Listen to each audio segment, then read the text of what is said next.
vision. Hello everyone, welcome to the class. This is Master Satya KVS. Today I welcome you all to this platform, and today I have brought up with a very important chapter from your class 9 NCERT Democratic Politics. So dear friends, earlier we were reading about the civics, okay, the system of governance of a particular country and so and so thing. But this time the book comes to be known as Democratic Politics. We will broaden our horizon. We will know more about the things. So there is a very basic difference between political science and the civics. Civics is just confined to the governance and the systems of a particular country, whereas democratic politics, this politics describes a lot of things beyond the system. Besides the system of governance, talks about political thinking, thoughts, right? Then behavior, nature, different thing. So we will be we are more mature than what we used to in the last year. Yes, okay. So here this is the very important chapter that about what is democracy and why democracy. What is democracy and why democracy? So dear friends, you might be surprising, you may be very wondering that why we started today with a very basic question that we have been reading over the years, right? We read in class 6, 7 and 8. But why today with this very basic question? The chapter begins with a very basic questions here. So let's define let's find out the reason why we are dealing with such a basic questions. We spent the entire years, we spent the last 3 years in knowing the different systems of the democracy, different affairs of the democracy. But still today, why we feel it is necessary to define or to know the meaning of the democracy, to understand the meaning of the democracy. So dear friends, before I begin up, I must say you one very important thing, that in our day-to-day life we use the thing first, thereafter we go on defining the thing. Suppose you buy Colgate, you buy brush and some daily necessities, you don't go for the definition and meaning, but the time when we differentiate the thing, when the time when you want to differentiate the thing, when you want to study about the things that you are using in your day-to-day life, that time you only come up to define or to try to know the meaning of the thing. Suppose it's raining, you talk about rain very often, but whenever you wanted to know about the rain properly, then you come on to definition, that what is drizzling, what is bursting, what is heavy rainfall, right? This, okay. So that is how we differentiate the thing. This time we will also see about the meaning and definition of democracy. So in this chapter, in these topics, we will be covering the major point whatever I written here. What is democracy, meaning and definition of democracy, and the features, important features of democracy, that shall be discussed.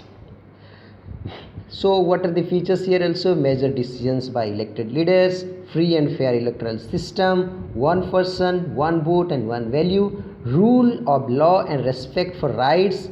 Then we will come to the second question, why democracy? Why do we need the democracy in the present world today? So here we put forward two arguments for the democracy and for the against the democracy. Okay, and broader meaning of democracy. Now we will see that broader meanings of the democracy. We will go beyond the meaning that we are using today. We will think much more than what is democracy actually. We will not confine or associate the democracy only with the system of governance, only with the kind of government. So we will talk more thing about the democracy. We will try to know very clearly and minutely about the different aspect of democracy. So let's dear friend begin here. Okay, So what is democracy? As I had already told you or talk of so many times in democracy earlier, you know what is democracy. So to know about the democracy, we come up into a decision to know about the origin of the word democracy. Democracy has derived from two Greek words, demos and krasia. Demos means the people and krasia means the rule. Thus it is the rule of the people. It is the rule of the people. So this is the thing that you have been knowing. You had known about the idea of democracy, that it is originated from the Greek word and which means the rule of the people. So my dear friends, here we cannot only completely rely on the thing that had been originated in the historic time. We have to also over the time very much careful about whether that thing is happening in the world today or not. Okay, so we have to be very very careful that whether those things that have been coined, that has been discovered, that has been named in the long past, in the hoary past, whether they are being implemented these days, whether they have been prevailing in the same nature what that used to be earlier. That is the thing. So therefore we will know more about the democracy. We will not only read the origin of the democracy. One more thing also, you know about the different popular definition. Democracy is a form of government where everybody has a share. I always say in the class, in the earlier time also, the democracy is a form of government where everybody has a share, and it is coming to be very true. It appears to be very true always. This has been quoted by a famous political scientist, Salih. Okay, so this is the definition. Then another important definition that every individuals know in the world today, democracy is a government by the people, for the people and of the people. So it was said by former president of USA, Abraham Lincoln. So my dear friends, you must understand here that we know the thing, this is government by the people, for the people and of the people. We know the thing that this government this is a kind of government where everybody has a share, where everybody has a voice to speak up. But can we completely rely on the definition because they are so popular? Can we completely depend on the origination, on the popular definition because they are very popular? Can we believe in that? No. We must have to bring out the thing whether it is followed even today or not. So therefore we started with a basic question. What is democracy? What is democracy? So in today's world, the most popular definitions that goes with the democracy is a form of government in which rulers are elected by the people. So my dear friends, here we have to discuss a number of things that has hidden inside the definition. In the single definition, it speaks a lot of things. This talks about a form of government. This talks about who are the rulers. This talks about a kind of election and the people who are a stake in the governance, who are a part of the government, who are a important part of the governance. So we must know about the forms of government, who become the rulers, what is the kind of election that is taken off in order to form a democratic government, who are the people who involve or participate in the governance of the democracy. So let's see, one of the chief factors to all democracy is that government is chosen by the people. Yes, it must be, government is chosen by the people. This is a very very common thing across the world. It also helps students to demarcate or differentiate between the democratic and non-democratic governments. This is the major concern, this is the major thing to be pondering about, thing to be thought about. This is the major things to be thought about, that in this world today democracy is gaining popularity, and across the world people or countries across the world are claiming their governance as democracy.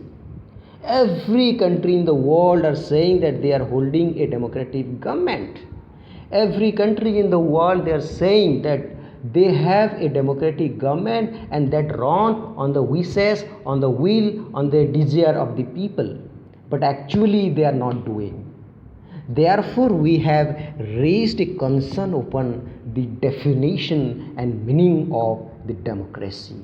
So over the when we will proceed ahead, you will try to know, yes, is it so? Is it really happening? You have this kind of thought. So let's see and discover many things ahead. So what is it about that the rulers are being chosen by the people? We can demarcate or differentiate the democratic government and non-democratic government, as we know about the story of Chile, about the Myanmar, where in Myanmar where the governance was held by the military personnel. In Pinochet were ruling in the Chile. So this is how we can demarcate the nature of governance while we define the democracy. Okay. So from the non-democratic government, take an example of Myanmar, where rulers were not elected by the people. Election is very important. Those who were in charge of the army of the country took over as rulers, and people had no say in this decision. People had no say in these decisions. So this was the case in Myanmar, where the military personnel were holding the power and they did not allow any single individual in the country to take part in the decision making process, in the running the governance. In the same case was dictators like Pinochet. This is called Pinochet, but the pronunciation, this is written as Pinochet, but the pronunciation is Pinochet, are not elected by the people. This applies also to monarchies.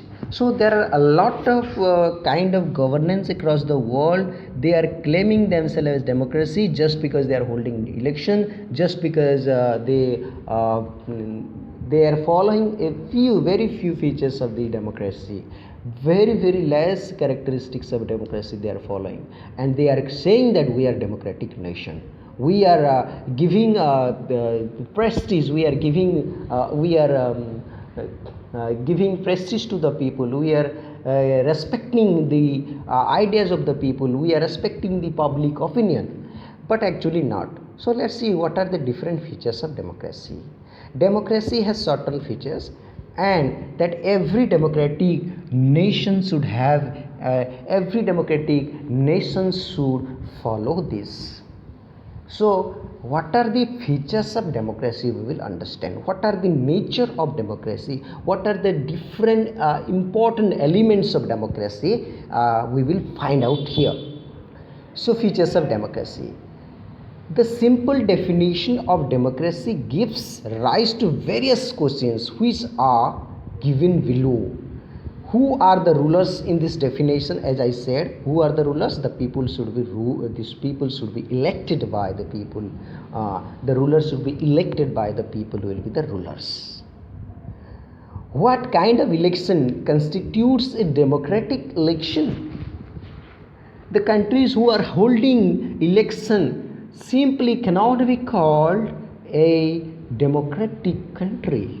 The elections should be in a designed in a proper manner, in a very systematic manner. It should follow the principles of democracy. Okay, this should be based on the principles of fair and free election, or free and fair electoral system. Then who are the people who elect the rulers or get elected as rulers? So now we will know about the people. Who should be the people? Should we deny some section of the people? to cast their vote? Should we include all the people who are inhabited in the country, who are living in the country as the citizen? So here we will see that who are the people. They should contest the election, or they should take part in voting the election. So as you know, in India, the people who are above 18 years of age are eligible to cast their vote, eligible to elect their leaders or rulers. It will be better to leader, right? The rulers, they turn into rulers. The leader turn into rulers. And here we will see that what should be the right of the rulers. What should be their power and function? Can we allow them to rule on their own way, or whatever way they like?